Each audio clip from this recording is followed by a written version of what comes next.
Hi, I'm Pamela Sollenberger with the Tapestry of Healing. I am a certified grief counselor, and I have a private practice in Exeter, New Hampshire, and I've been doing grief work now for over 25 years.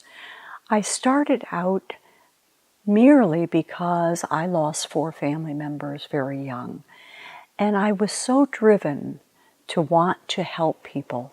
Even if I helped one person, I didn't care. It didn't matter to me. So I went and got my advanced degree and also a certificate in grief counseling from the American Academy of Grief Counseling, and I'm on their advisory board. But it has been a labor of love, I will tell you that, in helping people in the process. Grief and loss is not significant only to death. We have it throughout our whole life, and many people do not realize that because oftentimes they think they're fine. And I'll give you an example, particularly a job loss or a job promotion. Sometimes a job promotion is such you become the boss, and your cohorts are having coffee in the break room and you can't join them. And that's a loss within itself. So there are many different losses in life. So what I want to talk about really today are the definitions of grief, okay? And emotional healing is not a linear process. Definitions are such. Grief, I will say, is the normal, appropriate emotional response to a loss. It is unique only to the individual and experienced in their time frame.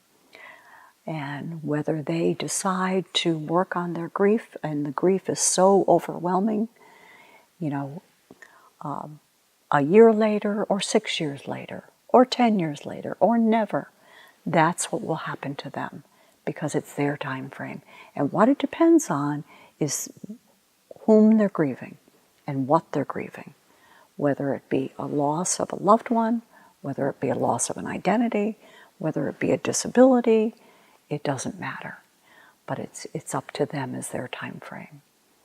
And anticipatory loss grief, I will tell you, is a preparatory grief.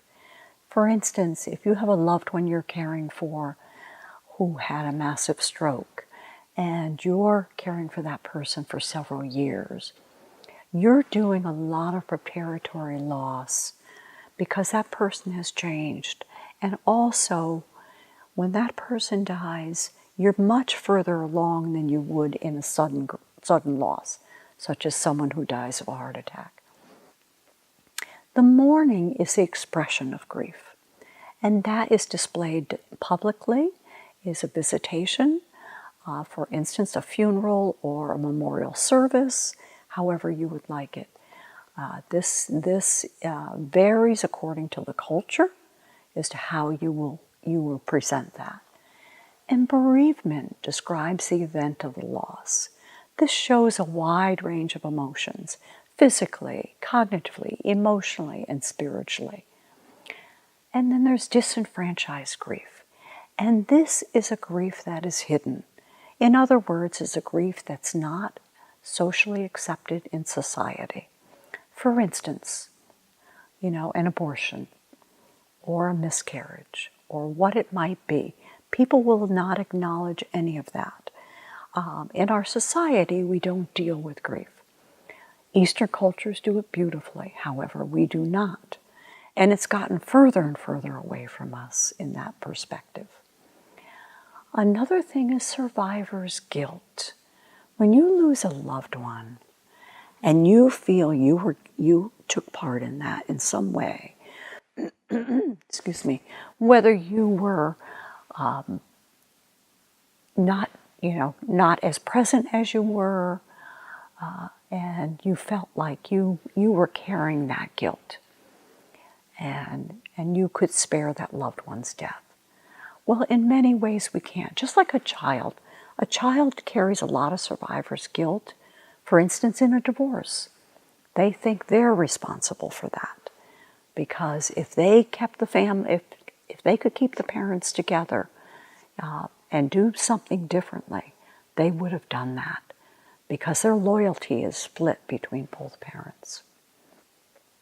So that's what happens with loss. That's what happens with death. That's what happens with our grieving process. We're all grievers in society when we look at it. There are many aspects of grief, and as I said earlier, so when you look at that in your whole life spectrum, you look at a personal loss history, and it may not be as significant to you now. However, many times we repress that. So we carry loss after loss after loss. And the one on the top may trigger all of them and come into complicated grief. So in that perspective, we want to really be as healthy as we can and honor, what we're carrying. And many times we have no idea what we're carrying. So it's important that you talk with someone or share that with a friend or someone that you feel that is confident that could carry and handle that. All right. So next time I'm going to talk about Dr. Elizabeth Kubler-Ross, who was the pioneer in the field of grief. Thank you.